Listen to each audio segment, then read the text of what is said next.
Hey everybody, it's Michaela Hunt from MichaelaHunt.com. Thanks for taking some time to talk about healthy and quick meals and snacks. As the school year is getting started, that's what we're talking about today.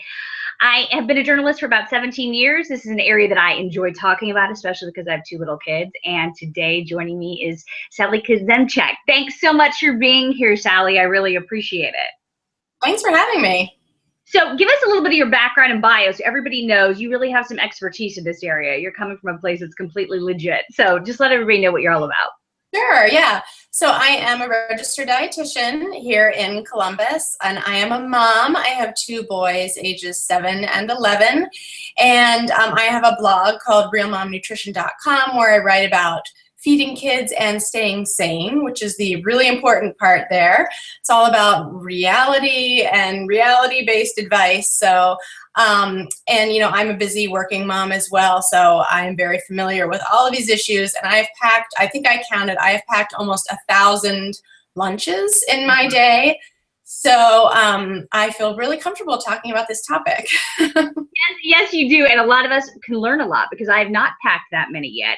I'm just getting ready to kind of start thinking about it with my oldest going into school. So you're perfect to talk to. I think a lot of people have questions. So we're going to be here for a little bit talking about it. We know there's a lot of questions that came through Twitter, through Facebook and Periscope. So thanks to all of you really for making that happen. So we'll spend, 15 to 30 minutes. We don't know how long it's going to be, but we're going to spend the time going through it because a lot of people have started school or are going back next week. So we're going to be here. I told you needed to bring a cup because, some waters we're talking. So I'm going to show you mine. This is kind of what yeah. So this is Columbus Metropolitan Library mug since I'm thinking back to school, homework hangout. So that's what I brought tonight. So okay. So clearly I want to escape from back to school packing lunches and go to Paris. And so that is my the only European city I've ever gone to. I've been there 3 times, but yeah, it's a nice kind of escape scenario from packing lunches and back to school supplies and all of that. City of Light, right? Is that correct, Paris? I've never been. City of Light, yes, and City of Romance maybe, and I don't know, baguettes. Okay. Yes. And I love the double cupper if you need it to be. Is it a cup or is it a mug? It's just a very tall mug. Yes. Yeah. That can really get you through the mornings with 2 boys. Yeah. Right. Instead of holding 2. Yeah. We'll dive into some of these because I said we got a lot of questions, which is really great to get all of those. And I'm going to start out with one that I got through Periscope when we were talking about this the other night. UFC fan had wanted the question, we hear all the time about organic food and kind of incorporating that into our lives. And he was curious about, should we buy organic food when we're packing lunches? And also at the same time, do we add at least one kind of yummy item like a cookie or a chip to those packed lunches that the kids are taking to school? So first I'll address the organic question because parents ask me that all the time. That is one of the #1 questions I get. I think parents are very concerned about the health of their kids. Obviously we all are, but they also are concerned about their budgets. So they want to know, organic food is often a little bit more expensive, in some cases a lot more expensive. And so parents want to know, is it worth the extra cost? And so, and I have this issue with, I obviously don't have an unlimited food budget either. I'm like everybody else. So I kind of prioritize where I choose to spend my organic money. So I definitely believe in organic principles and the principles behind organic farming and raising like organic cattle and chickens and using the more natural pesticides and whatnot. However, I don't have the budget for all organics. So what I do is I buy organics for the foods that we eat the most, the fruits and vegetables that we eat the most, and dairy, because we eat a lot of fruits, we eat a lot of vegetables, and my kids drink a lot of milk, they eat a lot of yogurt. So those are the foods that I kind of prioritize for organics. And for something like meat, I might do like a local, maybe something at the farmer's market. But for everyday staples, I go conventional just to save that money, and so then I can use that money for the, things like apples and salad greens that we eat a lot and drink a lot of milk. So I do spend my money there on organics. And you do have to think about kids being so much smaller, and we think about the pesticides and their vulnerability to whatever health effects. We don't totally understand that yet. Right. For smaller bodies, logically it makes sense that they may be more vulnerable to any kind of health effects of things like pesticides or growth hormones, antibiotics used in food production too. So very long answer to a short question, but I would say if you can, put the priority on the fruits and vegetables and if it's dairy, the things that you eat and drink the most. And but more importantly, do buy fruits and vegetables, whole grains, dairy. I mean, that is proven in research to have positive health effects. We don't totally know about organics yet. So we do know it's super healthy to feed your kids fruits and vegetables and dairy and whole grains. So what about that? What about the yummy chips and cookies part? Like, what do you do for your boys? I mean, their kid, you have them on this kind of rate, in terms of like a diet. It seems like they're pretty open to a lot of things. So how do you give them that little treat inside lunch that they'll enjoy? And feel like they're kind of in the same level as some of their friends when it comes to what everybody has inside their bags or their boxes. Right. Well, yeah, there's always the comparison, and I can't keep up with that because, I mean, I'm a dietitian, so I'm going to be packing the carrot sticks and apple slices and all that, and they just have to deal with it. But I will say that I really don't pack too many treats in the lunchbox because I feel like they get those so many other places during the day. So, maybe sometimes on Fridays I'll put, I may make like a little homemade trail mix and throw some chocolate chips in there. And maybe if I have made homemade cookies or a homemade muffin, I might put something there, usually just on Fridays, because I feel like kids get sugar and chips and whatever so many other places. Lunch can be a time when it's just the healthy stuff and their captive audience. That's all they have. Trading is not allowed at most schools because of allergies. So why not pack them a super nutritious lunch? And I also find if I do pack something like pretzels or a cookie, you have to be prepared that they may eat that thing first and they may fill up on that thing. So if you do pack some kind of like treat food, I would really watch the portion of that so that it doesn't, their kids, of course they're gonna eat their cookie first. Why not? If you have chocolate chips sitting in front of you inside a cookie, of course, we're gonna attractive. We're gonna do the same thing. Right. That's a good lead kind of into a question that Kathy Hoffman-Beck had, which is what is a good balance of protein, carbs, and fat for kids in the various stages of growth and activity? You have, your first graders versus someone in high school. How do you decide what the right ratios are when you're packing a lunch? Yeah, well, the ratios are going to be all the same, but those kids just have different calorie needs. A first grader is going to have very different calorie needs than a 17-year-old. And obviously it depends, boys tend to need a little bit more calories than girls, and very active kids need more calories than kids who aren't quite as active. So you need to think about how much activity they're getting, their size, and also with packing a lunch, I think just having a balance, making sure you have that source of carbohydrates, making sure it's a whole grain that's going to have more protein and fiber, more vitamins in it, having a source of protein and having some kind of source of healthy fat. Just thinking about representing those three things in the food. Don't have to think about the exact ratio and, crunch numbers or anything like that. But just make sure you don't have, if you have like bread and cereal and a muffin and whatever, then you've just got carbs. So think about how can I bring a source of protein in, whether it's, cheese stick or deli meat or yogurt or edamame, what's the source of healthy fat? So how about some avocado or something, or nut butter is a very good source of healthy fat. So just kind of thinking more broadly in those categories instead of worrying about exact ratios or calories or anything like that, I think is the smartest way to go. Jillo Roberts asked on Facebook too. She has 2 teenage daughters who are vegetarians and not big fans of beans. So do you have any other good ideas for protein sources for lunches and even beyond? I'm sure dinner. She'd be curious about that too. Sure, that's a really good question because You do have kids saying, I want to be a vegetarian. Okay, great.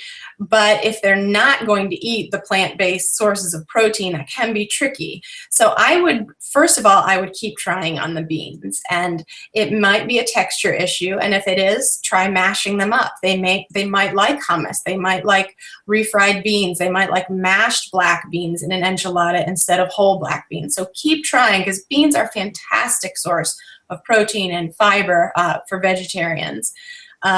Lentils are another great source. I recommend red lentils, which tend to just sort of dissolve. And so if there is a texture issue there, they're a great choice. Again, a fantastic source of protein. Edamame, you find them in the pods. You can kind of pop them in your mouth, or you can buy them shelled and put them in, cold salads. And they're a fantastic source of protein and fiber. Quinoa, it's been pretty hot lately. That's actually a complete source of protein. So it has similar amino acids to meat, which is huge for vegetarians and vegans. So you can do cold quinoa salads in a lunchbox would be really good. You can put some kind of dressing on it. You can mix veggies in there. That's a great source. And then don't forget that things like milk, that's a naturally rich source of protein, and whole grains. So a whole grain piece of bread versus a white slice of bread has more protein in it than the white slice. So if you're buying whole grains, those automatically have more protein. And sometimes people forget that things like vegetables and dairy and grains actually have protein in them. Even though they're not meat or beans, they still have protein. Right. I got a question from a mom, Allison Lash, on Facebook, and this was interesting to me just because I'm not kind of at that stage yet. Kindergarten for me is going to be half day this year. I should say for Logan, it's going to be half day this year. My oldest, but her kindergartner only has 15 minutes to each lunch. And she says, of course, she put in parentheses, insane. But should I give him to make sure he stays full and focused for the rest of the day, given that he has that short time span to eat lunch? I mean, I know how 5-year-olds can get when they're, sitting down and eating. The distractibility factor can be crazy with that habit. Oh, yeah. And I mean, you got to cut kindergartners some slack on the lunch thing, especially at first, because they're entering this cafeteria that's probably very loud and overwhelming. And so they may come home and have not eaten anything, because they're so overwhelmed. They're talking to their friends. They're just nervous. So and for any child really in elementary school, I say err on smaller portions of food, because large portions in a lunchbox are going to overwhelm them, and they're going to look at all this food and think, I can't eat any of this, so I'm not even going to start. Especially if if you send a big pile of carrots, they're going to think, I can't eat all these carrots. And so it's strange. It's like less is more. If you pack 2 carrots, they may just eat those 2 carrots. If you pack 10, they may not eat any. So think about that with all the food. Pack very small portions for your kindergartner at first, and make sure they're really easy foods to eat, like handheld things. So if you have a sandwich, cut it up into little bites. Don't send a thermos with some kind of complicated leftover that they need a fork and they need to open the thermos, things that they can just grab and eat, like cheese cubes, rolled up pieces of deli meat, fruit that's already peeled. So if you're sending a clementine, peel it for them and section it. If you're sending a banana, make a little slit in the top so that they can just peel it right away. I mean, kindergartners don't have great dexterity yet. Even if you send, like a juice pouch, they may not be able to get the straw in. And the teachers are so busy, opening everybody's packages that they may need to wait a while. Fruit cups is another one. Those fruit cups oftentimes are hard to get open. And once you open them, the juice goes, everywhere. So just be really cognizant of not only the portions, but the packaging. So maybe with the fruit cup, you dump it out into a resealable container that's very easy to open and close, for instance. And just things that are real easy to eat. And so they can sit and talk with their friends and take bites. And don't be disappointed if they bring home their lunchbox and they haven't eaten much. Don't make them feel bad about it. It's overwhelming at first, and they just need time to get used to that environment. And just make sure you provide just a good dinner, given that if it comes home full, Yeah. I'm going to be hungry. Yeah, and look at what they ate. I mean, certainly, if they say you sent a banana and they didn't eat it, you could always say, hey, do you want, I know you're hungry after school. How about that banana from your lunch? Serve that. If they didn't eat their fruit at lunch, serve extra fruit at dinner. If they didn't eat, any kind of protein at lunch, make sure they have some protein in their after school snack, or make sure that, definitely that dinner, contains all those elements. For other kids who are older, Pam Hall Wheeler asked this question on Facebook, what is the appropriate amount of food to send, when it comes to meals and snacks? For kids who are older, how do you gauge that? I mean, there's such a wide variety of ages, obviously, we're talking about here. You kind of talked about this earlier, but if you could dive into it a little bit more. Sure. Yeah. And so, and some of this is just, it's going to be sort of trial and error, like and kids are going through growth spurts at different times too. So your kid may be ravenous and eat a huge lunch, and then 3 weeks later, they're hardly picking at it.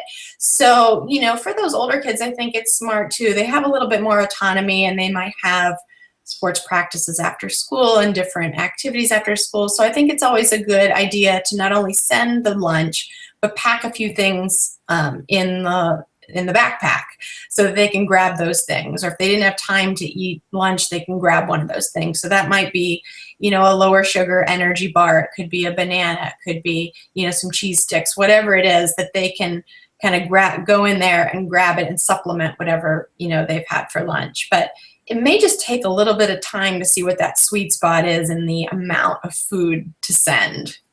I think it varies a lot from kid to kid.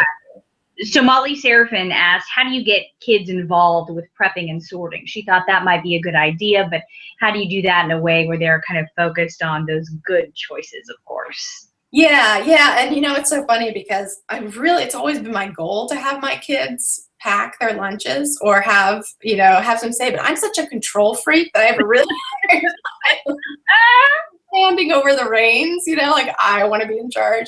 However, I can certainly give tips on what I should be doing, which is, sitting down with your kids. And I think this is good advice for anybody packing lunches, is to sit down with your kids and talk about what they want in their lunch and then what you want them to have in their lunch. Because, you see all these picture perfect lunches on Facebook and Pinterest. And they look beautiful. Yeah, and that's all well and good, but they may be coming home totally uneaten, and it's no use sending a beautiful lunch if your kids aren't going to eat it because they don't like quinoa or they don't like apples or whatever.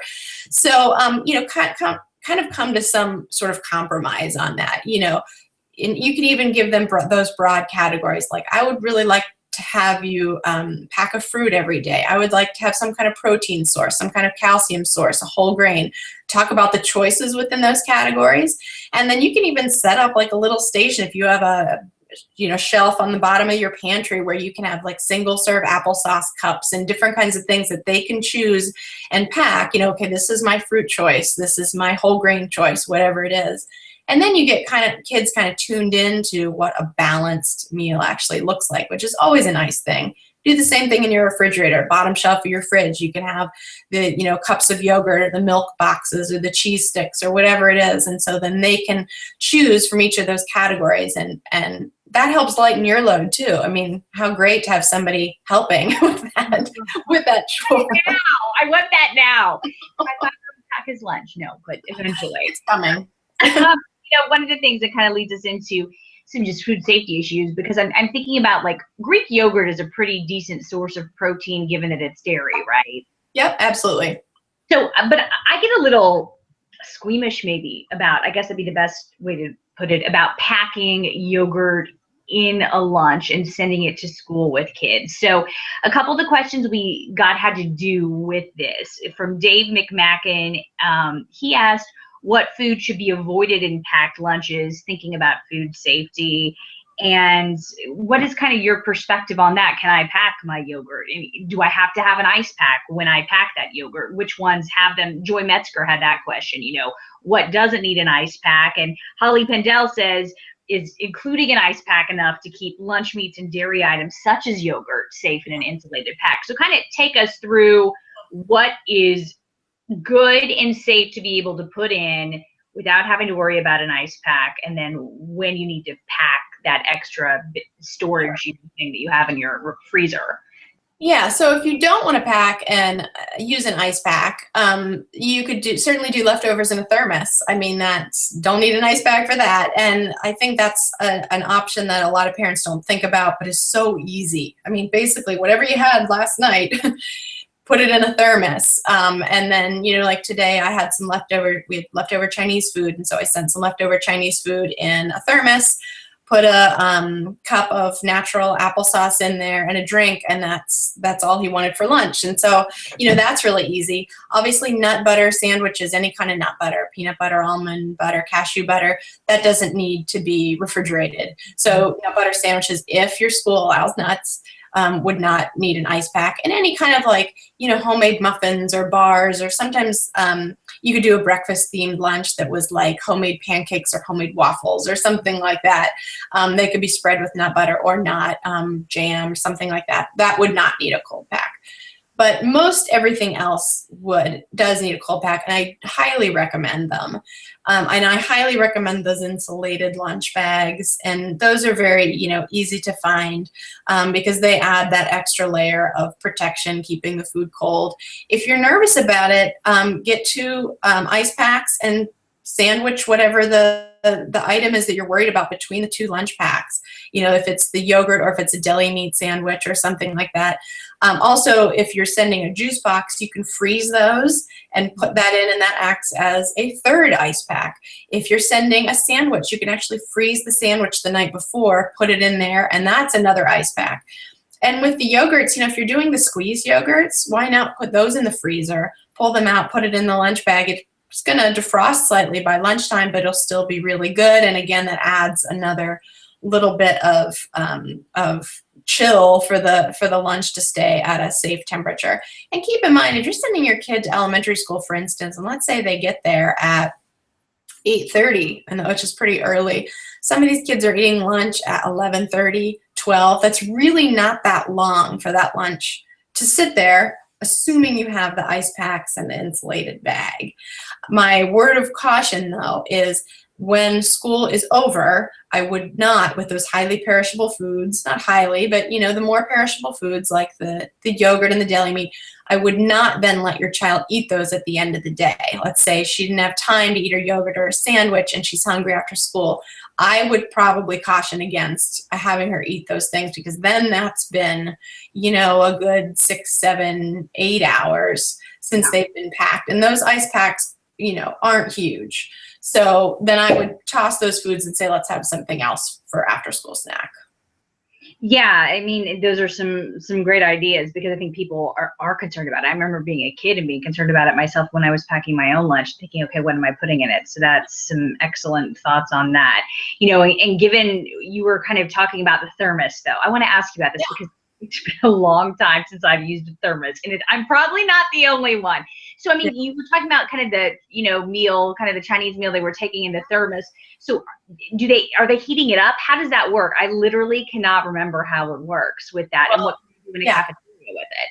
So I have a great tip for the thermos, which is that a lot of thermoses, even if it's a good thermos, will not keep the food at a hot temperature that is desirable.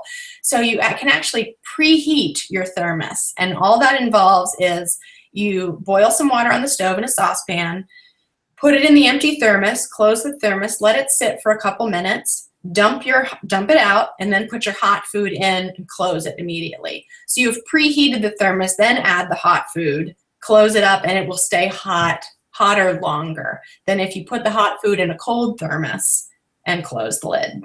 Yeah. And you're good with that. So you are good with that from a safety perspective, from that 8 o'clock hour until lunch hour. Yeah. And I mean, the quality of thermoses varies highly. So, if you have an old thermos that isn't keeping the food warm, even if you're preheating it, it may be time to upgrade. But they make great little thermoses that are just perfect for kids and fit right into those insulated lunch bags that the kids are taking. So, I think that's a fabulous idea. And it can be all, I've sent, it's like Chinese food, the dumplings, my kids love like leftover Chinese dumplings. I put a little bit of soy sauce in the bottom of the thermos, leftover spaghetti, macaroni and cheese, whatever it is that you had. put it in there and add a couple other items, and you're good to go. Great idea, because I think about it with soups from when I was a kid, but so what? Yeah, thank you. Like, kind of blew my mind with that. Probably a few other people too. You were talking about nut butters, and so we did get a lot of questions about that. Michelle Lightsky looking for peanut-free lunch and snack ideas on Facebook, at Jen the Tech on Twitter. What are some good protein choices to pack in a lunch for a child who has peanut allergies? And as you said, there's some schools, there's different allowances in different places. So if I'm a parent who has a concern about that with my child, and it's a serious concern because it can be deadly, I know, what to do. Kind of give us some ideas of what we can pack, what's good for that. Yes, and I'm so glad that somebody asked about this, because it's so important that parents know what the nut policy is at the school and that they follow it. Because like you said, for some people, this is a matter of life and death. This is a life-threatening situation. So find out what the policy is. Maybe it's that your child can bring nuts, but there's a separate nut-free table. Maybe it's they can bring nuts, but in their lunch, but not for a snack, which is how it was at my child's school. Or it may be just nut-free completely. And do not take that lightly. Even if your child doesn't have the nut allergy, just don't take it lightly, because that policy is there for a reason. So if you are faced with making a nut-free lunch, and, for instance, my child doesn't have a nut allergy, but his good buddy sat at the peanut-free table. And so every day he asked me for a nut-free lunch. And here I was really relying on peanut butter for a protein. And so all year I had to make him nut-free lunches, which was totally fine. And I was so happy that he was able to sit with his buddy, and his buddy, had all of his friends at the nut-free table, became like the place to be. I love it. Yes, it was great. So I have a lot of experience packing nut-free lunches. First of all, deli meat, obviously any kind of deli meat sandwich. And it doesn't have to be just on 2 slices of wheat bread. It can be in a tortilla rolled up and cut, so you make kind of like pinwheels. There's a really neat idea. If you have a little bit of time, you take your bread. I didn't invent this. You take your bread and you kind of smash it down with a rolling pin or with your hands.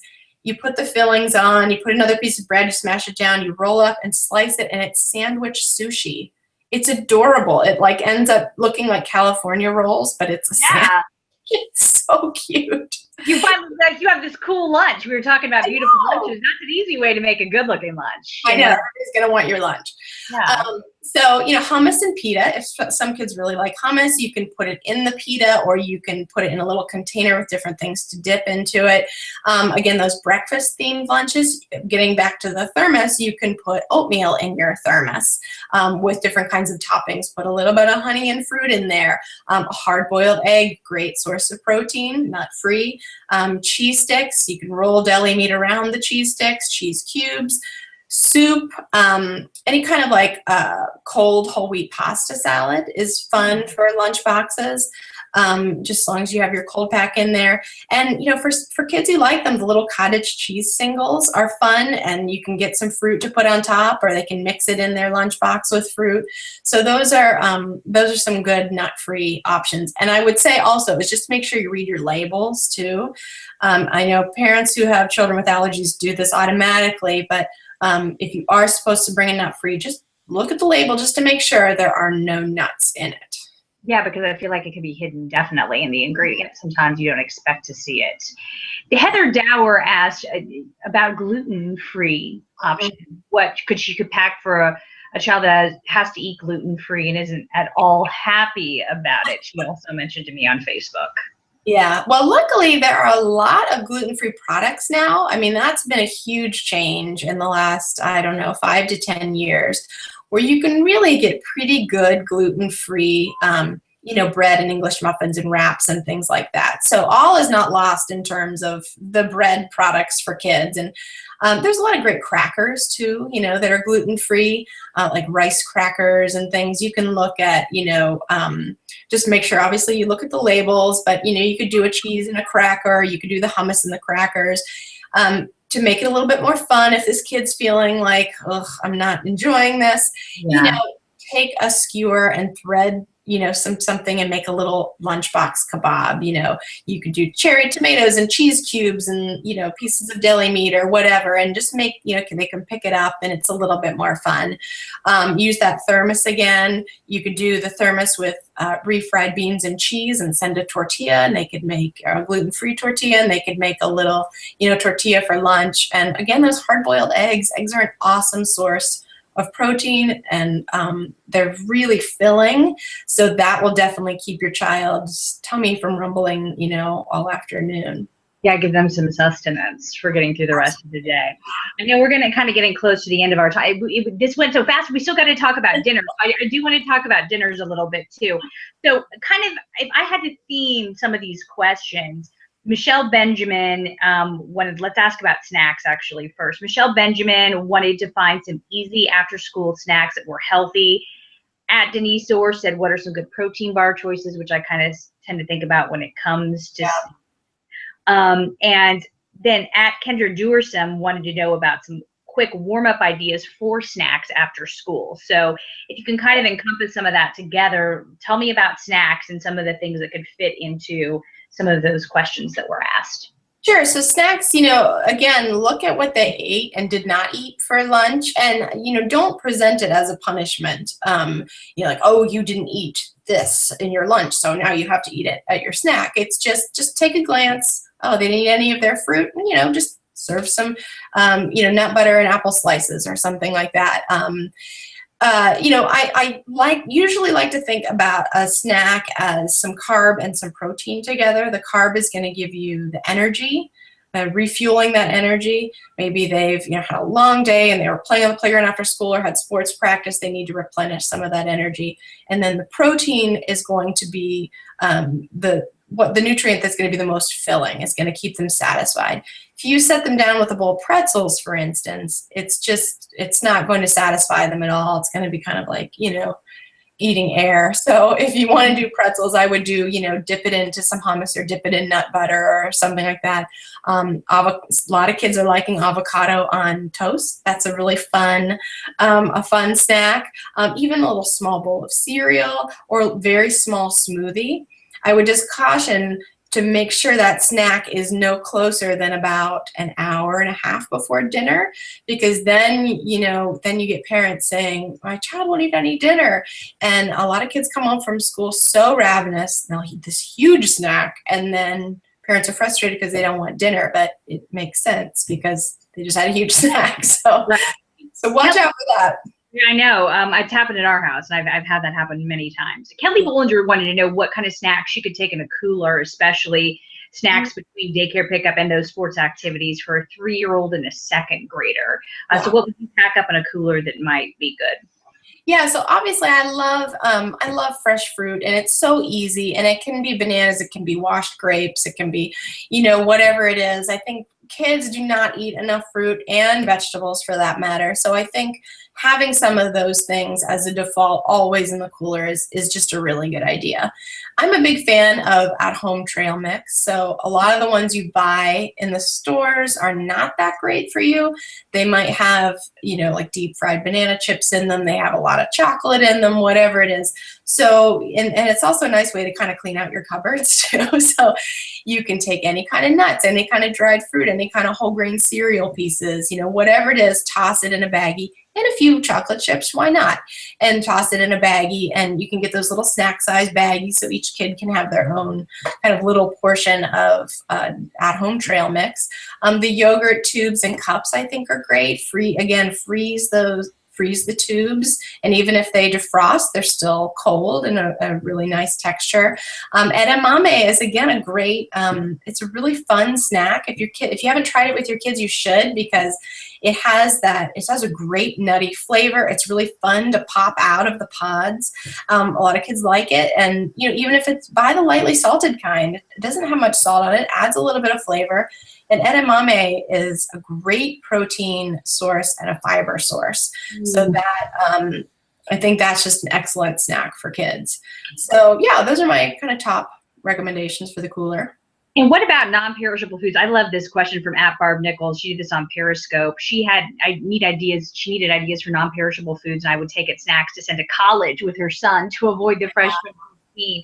Where are some of these ideas transferable to that age and that place? Some of the non-perishable, like the trail mix I'm thinking about. Yes. And I was going to recommend that for that as well. And, the little cups of natural applesauce. And then, suggest to your child that they take a lot of the fruit from the dining halls and stock their rooms with, the dining halls. I remember, they just had bowls of fresh fruit. And so throw some in your bag. And so you always have some in your bag. I think the trouble that college students get into, including myself when I was that age, was, you end up eating the greasy pizza or all the takeout stuff, and it's just terrible for you. And so when you're studying and you have that kind of hunger, you're not, if you have the fruit on hand, if you have the nuts, popcorn, things like that, then you can kind of munch on that without it, instead of ordering the giant pizza with everybody on your floor and just like feeling lousy. So, I think it's really important to, kind of before your child goes to school to kind of sit down and make sure they understand the basics of the right way to fuel, the right snacks that will fuel them and the snacks that will not fuel them, the snacks that will make them want to go to sleep. Right. All of a sudden you're taking care of yourself in between the pizza. And do you remember those they were big containers of cereal inside? Oh my gosh. Yes.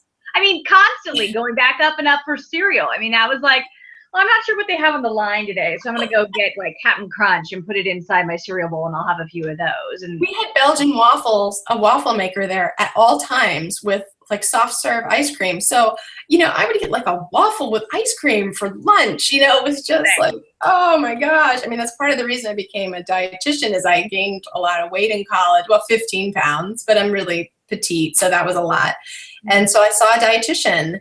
And my eyes were opened, like, oh my gosh, so, pretzels and pizza crust and cereal are actually like the same food group, It's a revelation. I love that. I didn't know that about you, so that's really interesting to know, kind of given your background and everything. Yeah. Okay, let's talk dinner real quickly. So Sure. Green Elias has 4 kids. Her husband and her both work full time. She was telling me when she posted this question to Facebook, what are quick, healthy dinner suggestions that she can use? Okay, so first of all, get the slow cooker out. And it does not have to be some kind of, soup or a dish with, cream of mushroom soup. It can be all different kinds of things. So I just posted something on my blog, Real Mom Nutrition, about 10 surprising things you can make in a slow cooker. So for instance, you can make an entire chicken, a whole chicken in your slow cooker. So instead of like roasting a whole chicken in your oven, you may not be home to do that. You can put it in your slow cooker. So you have a whole chicken when you come home from work. Writing down the fact that I need to check Real Mom Nutrition first. That is completely up my alley. Love my crock pot. Love it. Yes. You can make lasagna in your crock pot. You can make refried beans in your crock pot. So really give that another, if you've kind of put it in the basement, like, I never use this, whatever, really get it out, put it on your counter so that it's in the forefront of your mind, and get on Pinterest. I have a board. If you follow Real Mom Nutrition on Pinterest, I have a whole board about slow cooker meals. So they've really come a long way since, the days of just soups and stews. But the other main recommendation I would have is to batch cook on the weekends. So when you do have the time, and that is usually for most people Saturdays and Sundays, enlist your spouse, do it together, even your kids, and make, double, triple, quadruple for a couple of recipes. Portion them into gallon-size Ziploc bags. And the reason I recommend those is you can fill it with a portion of, say 4 servings of dinner, press it flat, close it, and you can actually stack those in your freezer. So instead of having all these sort of bulky containers, you just have this stack of gallon Ziploc bags. And this will work for, prep chicken breast with a marinade and freeze it. And then when you pull it out as you're defrosting it that day, the marinade, it's going to be marinating in that all day, and then throw them on the grill and have, a bagged salad and steamed bag of brown rice or something. It's so easy. Another thing you could do is prep like taco meat. With the seasoning, I make my own homemade taco seasoning. So cook your meat, put the seasoning in, again, put it in the bag, pull it out in the morning while you're gone. It's defrosting. When you get home, all you need to do is warm up the shells, get some, toppings, and you have the fixings for a taco bar or enchiladas or whatever you want to do. And any kind of like baked pastas are really good frozen, whether it's, lasagna or stuffed shells, or I've even done macaroni and cheese in little freezable containers, pull it out, and then when you get home, stick it in the freezer or in the oven, excuse me. So really those meals just save me on a regular basis. When I just don't want to start from scratch, I have something in the freezer and I'm already there. All I have to do is pull together some really easy side dishes. And, the main course for most people is kind of the stumbling thing. Like, oh gosh, I'm going to have to, get out the meat or whatever it is. But if you have the main thing prepped, get the bagged salad, get the thing of steamed fresh rice, whatever it is, and it's done, in 15 minutes. So batch cooking. I'm a freezer freak like that. My husband calls me that because I will make these meals or start to and make, I know that given I have young kids who I try to get them to try different things and eat different things, but they're not always going to try and eat it. So I know I'm usually making something that is a recipe, for like 4 or 5 people. So I usually end up freezing half of it. So I love that. And Christine Wickline had asked about the crock-pot meals that do not include cream soup. She should go to your post, it sounds like, too. Yeah, go to that post and then follow me on Pinterest. I have a whole board about where I've just gathered and continue to gather slow cooker recipes. And honestly, I don't know, I don't think I've ever made a slow cooker recipe with cream of whatever in it. And don't get me wrong, I do enjoy the good Midwestern casserole with cream of mushroom soup. I'm no snob, but there are so many things you can make in there that do not involve, and I know a lot of people want to stay away from that kind of thing, with sodium and whatnot. So no, go on Pinterest, my Pinterest board, go on my blog, or just search Pinterest for slow cooker, and what people are doing is amazing in their slow cookers these days. I tell you what, you would be proud of me, and I happened to post this because people asked about it the other day. I have the easiest mashed potatoes you'll ever make, and there's a version of them that's pretty healthy. So I think I have to share this with you before we kind of say goodbye to everybody. You use Greek yogurt and skim milk, nice. And it's quartered red potatoes with the skins on. Uh-huh. And you do it, on high, I want to say for 3 to 4 hours. You just put the potatoes in by themselves. Yep. And at the end you add, the Greek yogurt and skim milk. And then I want to say it's pepper, a little bit of pepper and a little bit of salt. And it's like half white pepper, half black pepper. And it's really good and it's super easy. And your slow cooker? My slow cooker, yeah. Awesome, And it works really well when you're trying to save time, especially when you want kind of like a side like that. But the fact that you can kind of make it healthy has been fantastic, and that you don't have to prep the potatoes as much as you would for, regular potatoes. Well, yeah, and that reminds me, in that post on my blog, I also show you can do just baked potatoes in the slow cooker. So you wrap them in foil, and and so you could do a really simple meal idea would be to do a baked potato bar, so, and that would be, you do your baked potatoes in there and then just pull out all your different toppings, can be vegetarian or not.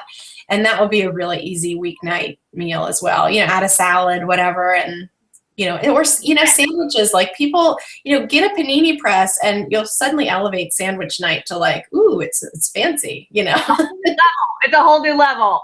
That's right. She is realmomnutrition.com. That's your website, correct? And you can follow her for great stuff on Twitter too, at RM Nutrition on Twitter. Sally, thank you so much. Thank you for having me. Yeah, it was good. And I hope people learned something from it, because that's ultimately what you want to be able to take away as we head in this school year. So, of course, we hope to do more interviews like this on MichaelaHunt.com. So check back in every once in a while and join us.